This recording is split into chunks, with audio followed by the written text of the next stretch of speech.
I'm going to say this and then I'm going to log off because I need some time. Because one of the things I cannot stand is when media and influencers get on this app and weaponize the truth. So let's talk about truth. Let's talk about the truth about abortions in 2025. 2024 became a record high of the number of abortions that's happened since the overturn of Roe v. Wade.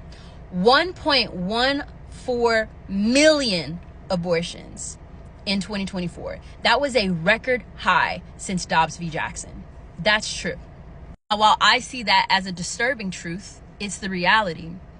Now, what I am seeing as of recently is that you pro-choicers are using Kat Cammack's story to stir up outrage, misinformation, and just straight up lying. You're lying for your own personal gain, and it's so disgusting. It is. Here's what mainstream media is making it out to be and what influencers are promoting. Representative Kat rushed to the hospital in need of a life-saving abortion. The medical professionals refused to give her the abortion because they were fearful of what would happen to their licenses.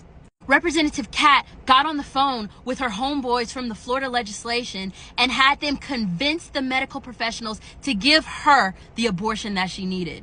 Representative Kat Cammack is a hypocrite. That's what they sold you. Here's what really happened.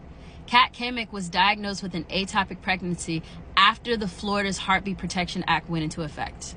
Under that law, ectopic pregnancies are protected because they are not considered abortions. Representative Kat went to those doctors so they could treat her ectopic pregnancy because it's protected under the Florida law. And supposedly they were confused if they were able to operate on her or not because they feared that they would lose their license. Now, mind you, the Florida's Heartbeat Protection Act went into effect in May of 2024, but it was signed in April of 2023. Medical professionals could have access to that law as early as April of 2023.